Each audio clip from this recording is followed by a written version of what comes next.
Good afternoon, everyone. I'm Advocate Harpreet. People know me as Preeti Gupta as well. I'm practicing in Ambala, Dera Bassi and Chandigarh High Court as well.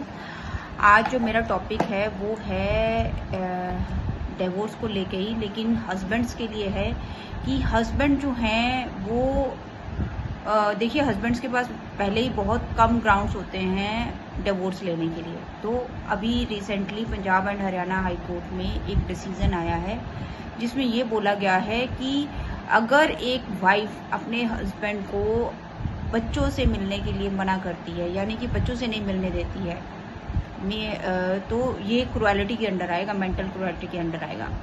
अब हुआ क्या कि ये case है, जो judgement का title है जो मैंने पढ़ा है वो है depriving a father from meeting his daughter is a mental cruelty.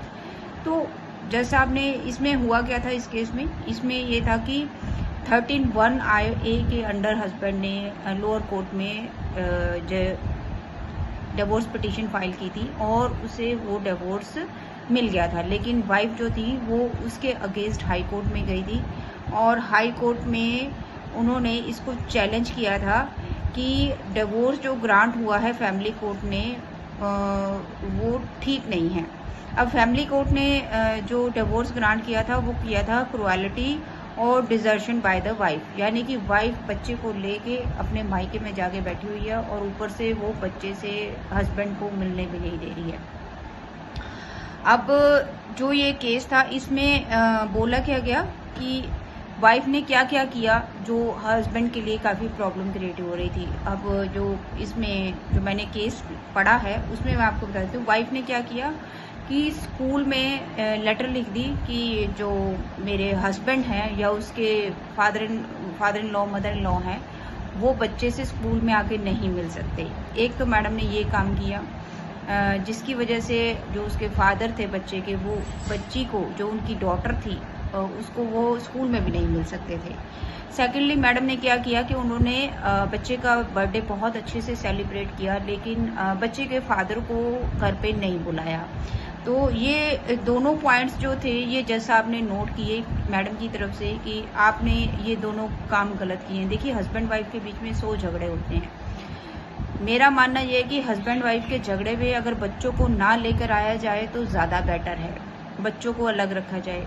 और क्या हो जाएगा कि अगर आप अलग रहते हैं और उसके बावजूद बच्चे को फादर या मदर से मिलने देते हैं, चलो घर में मत मिलवाइए, बाहर ले जाकर कहीं रेस्टोरेंट में, कहीं बाहर, कहीं आउट प्लेस पे ले जाके आप अपने बच्चे को मिलवा सकते हैं। देखो, बच्चा तो देखो दोनों का होता है ना, हस्बैंड और वाइफ का। आपसी झगड़े में बच्चे को ना लाना अच्छी समझदारी की बात होती है। अब इसी केस को जज साहब ने केरला हाई कोर्ट का डिसीजन को एक देखा जिसमें था प्रभा बिन गोपाल वर्सेस मेघना 2021 का केस था ये। और इस केस को देखते हुए, इस केस के फैक्ट्स को चेक करते हुए जज साहब ने जो हस्बैंड है उसके फेवर में ये केस दिया और कोर्ट ने रिजेक्ट की प्ली वाइफ की कि हस्बैंड को डिवोर्स ग्रांट नहीं होना चाहिए। जज साहब ने इन सारे पॉइंट्स को देखा और हस्बैंड के फेवर में जजमेंट दी कि जो फैमिली कोर्ट ने हस्बैंड को डिवोर्स ग्रांट किया है वो बिल्कुल सही है। जो वाइफ है उसने अपने हस्बैंड के ऊपर बच्चे से ना मिला के प्रॉपर मेंटल क्रुएलिटी उसे दी है और जो वो इतने टाइम से अलग रह रही है ये तो बनता ही था डिवोर्स का ग्राउंड। तो ये दोनों ग्राउंड जो थे वो डिवोर्स के लिए सही माने जज साहब ने। आई होप मैं आपको समझा पाई होंगी और मुझे लगता है ये आजकल की लड़कियों को समझने की भी ज़रूरत है। हस्बैंड से झगड़ा होता नहीं है, बच्चे को लेके चल पड़ती हैं और बच्चे को सहारा बना के वो अपने सारी चीज़ें मनवाने की कोशिश करती हैं। So this is wrong. बच्चे को बीच में ना लाइए तो ज़्यादा अच्छी बात है। Thank you so much.